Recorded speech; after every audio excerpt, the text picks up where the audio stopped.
around the same time, we see the rise of the sexual revolution. Yes. Which was framed as a 70s, means to liberate women. And I think it's fair to say like it's led to more destruction. We've seen the divorce rates and the breakdown of the family just completely increase. So what do you see some of these shifts and the effects of it today in terms of women in and out of the church? Yeah. Well, This I mean, there are so many young girls in the church, beautiful, young, gifted girls, cannot find a husband for the. I mean, if you started a dating service, where you could pair these amazing girls with guys, they cannot find the guys. There is one. What? Salt. Doing like video reacts to. That's funny. The guys are lost. They cannot find their way out of the black hole of just discouragement and despair.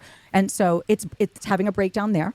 I disagree. I think there's some guys that's true, but I think there's plenty of guys that are thriving within a church that aren't suffering in despair and that sort of stuff. I think she's generalizing too much though. I think there's a bit of truth to that. Yeah, I think I agree. To be fair, I think there's probably more in her park who are like really struggling. Mm-hmm. Maybe they're not shouting out, but are really struggling, than the other hand who are like ready to go, let's work this out kind of thing. No, I agree. I think there's a lot of guys that are struggling with pornography, that are struggling with what they're doing in life, that don't really have a clear direction maybe. Do you think So I think there's a lot of pressure on guys now to have the car, have the house, have the good job, everything. And that's always existed, right? But I think what's different now is the social media game, comparison, and that sort of stuff, where you can actually constantly compare your performance to like other guys on the internet. Yeah. So I think that's a different thing that impacts guys a lot. I do see what she's saying. I think if you're women in church and you look at the men in that church, you'd probably have limited options, I would say. When I first met Bex, he had this perfect coiffed hair, gelled, probably Brill cream or something fancy like that. And I just thought he was flash. You would do. Perfect tracksuit, perfect trainers, perfect hairstyle, and I was Gary from Bury. I agree with what you said. So like guys struggling in loads of different areas that accumulate to why they're not necessarily ready to have a wife, have a woman, or not even just a wife, just to date someone. Do you know what I mean? Like they're not in the headspace to do that. But I think it's probably also a bit more of like just demasculation of men in general. Like not like just in general, but it's like seeped in. Yeah. Well, if you look at, one thing that I've looked at recently is the drop of testosterone in men, and that can affect your drive in life. It can affect your sleep, it can affect your physical health and mental health, because your hormones balance your mood as well. So I think the drop in testosterone is a huge factor for all sorts of things, but I think with this case as well, it could be a factor. Do we also think that, like, although there's the big pressure on the men there, do we also think women can be too picky? So if you flip it, you could also say women are too picky. Like, there's plenty of guys, they're just comparing everyone, not even humbling themselves in a way. Humbling themselves. Well, no. I mean, like, evaluating the options, you know. Cancel him. No. I don't even think that's rude.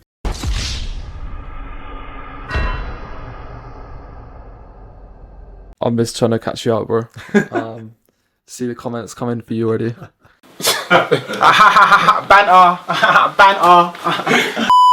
I think women have a right to be picky.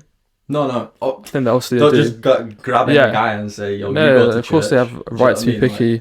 But I think the bar is high. Also from, if you look at, say, women normally look at other examples of men in their life and how they were. So they might look at their father, or they might look at social media or films, and then that's the bar. That's what I mean. So if and that's an unrealistic bar. So if they're using social media as the bar, most guys ain't gonna hit that physically, maybe mentally, because social media is not always real. Do you know what I mean? Like, a lot of people never have any mental issues, but like guys obviously do. Yeah. Do you know what I mean? And I mean, I'm sure there's plenty of people watching, including myself. There's been points in my life where I've compared myself someone online even without realizing it, and it might have affected me. And I mean, I'm married, Nathan's married, so I feel like with this topic, it's a little bit difficult to speak on, because I'm not in that place where I'm looking for a woman. I hope you're not. Yeah. I think it's also like that is our perspective on it. Like, Yeah. Our perspective is out of it. Like, we're not in it. Yeah. So it could be a bit different. Yeah. But I think in a general, like, generalization, they are kind of the two balances. Like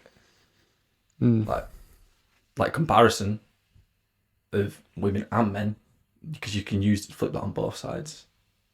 Yeah. And I think like poor leadership in general. Yeah. So do guys even know what to do, how to do it? Have they not even like been told, but have they seen it, been actioned? Like they got role models in their lives, and same for girls. Like they got role models in their lives who are where they want to be, and if they don't, like no wonder it's so difficult. No, I agree. I honestly think it is a big issue, and there needs to be a bit of a change in terms of that culture of comparison. It's not something that we could just wave a wand. No one can do that well and just fix it. But I think there are certain things that you can do to improve that situation in your community or church. Like, it's also a bit of a self-control thing, isn't it? Like, you kind of have to be like, nah, I'm not gonna let my mind run away with that. Yeah. Do you know what I mean? Yeah, I mean, I've been struggling with doom scrolling the last few months, like everyone else, probably a lot of people do. But I've noticed literally in the last 3 months, it's got like a lot worse for me, where I'm actually spending more time, and I don't even realize it. Like I just get like in a trance on my phone.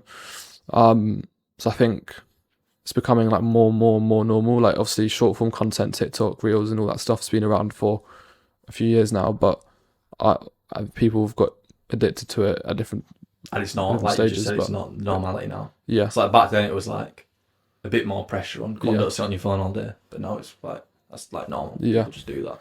Like, do you ever just get onto a bus or train and then you're just looking around and everyone's just like, you completely do. Like, you do look around people. Just sort of, even like when you're walking around town.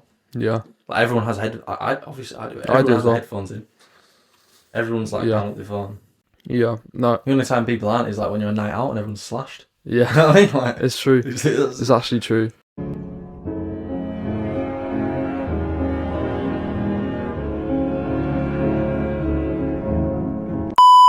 What do you see as the solution for this?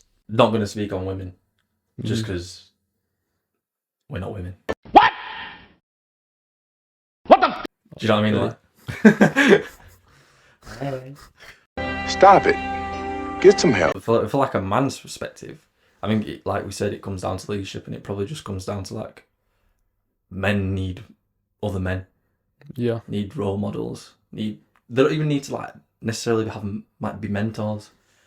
Just need people in their lives who are working out in real time what they want, which also comes back to community, which also you can come back to church, and it's why it's so important to actually be in like a good local church. Yeah, no, for sure, and also just like letting men express their views or like not feel like they have to hold back. So I feel like sometimes nowadays men are sort of pushed down a bit, like, oh, you can't speak in this sort of tone, or you can't say this or that you believe. So I think sometimes men are like pushed down a bit in that sense. So I think that can cause us to like I don't know if I'm making sense, but like retreat. So it's like you're not going to say it because like what's the point? Every time I say something, I just get shot down. Yeah, exactly, and yeah, I see that definitely. It's maybe a small thing, but I think it can especially on a affect specific the whole topic. life. Yeah, like for sure. I mean that's true. Then again, I think that just comes back to. I think it kind of does all just come back to like leadership. Yeah. Like if the leadership is good, if the men above are good, then the guys looking up are going to be better. Do you know what I mean? And also being vulnerable with the mistakes. Because if like guys are just like, oh yeah, I'm amazing, I'm good, I've got this all figured out. When someone else is struggling, let's say a guy's 35, wife, kids, great job, nice car, big house. but never talks about his problems. Like, might have breakdown in his marriage, might have mental problems, might have just struggle. Like, everyone has a struggle. If they're not talking about that as well and being open with like young guys about it, then young guys are going to never feel worth it, because they see them in a light that's not even true. Do you know what I mean? They see them as like a perfect guy, which isn't even true. So then it comes down to like the vulnerability and humility of everything as well. Yeah, no, definitely. Yeah, I think it's also a case of that guys generally also, it's cliche, but we don't really talk about how we're feeling that comfortably. I think it takes a certain person, sometimes there has to get it out of the guy, if that makes sense. They have to ask questions. Yeah. A lot of the time, unless someone like really prods me on some things, I wouldn't probably open up too much. Like, I'd have to be like quite a good mate for me to open up with them. Yeah, I think there's wisdom like to not open up to everyone. No, of course. Like, it's not everyone's place, but I do. I 100% agree with what you're saying. Yeah. So men need men, but I think they also need like a community where they can. You're in the same season, kind of thing. Same season, as in like what do you mean Like by life stage? season. Like life stage. So like friends, you need like good friends, guys. For sure. I think you need guys that you can have fun with, chill, like have a drink or two with, or just like watch the football with. Come on, England! Watch Netflix with, and just like hang out. But then also people that, if you're like one of those people that this woman's talking about in this video, where you're generally struggling with X, Y, or Z, you're addicted to porn, you're really struggling mentally, to find someone or a community where you can talk to someone about that issue. So yeah, went a bit deep there, but I think it's definitely something that affects a lot of people. Yeah. Yeah. So then, as a wrap up, it will be interesting to see what other people think, to be fair. Yeah. Someone a bit older, someone a bit in a different life stage might have a completely different perspective from what we've just said. And it'd be cool to bring on a single guy as well. Yeah, see what their perspective on it would be. Yeah, I feel like we talked around this a little bit, but it'd be good to get like your thoughts on the topic. Yeah, I think it's something that we could talk about for hours, to be fair. Yeah, literally we could do a long form video. Yeah, a proper podcast on it. Yeah, literally. But have you got anything else? Nah. So as we said, drop a like, drop a comment, subscribe if you liked the video, and if you didn't, oh well. Catch you on the next one.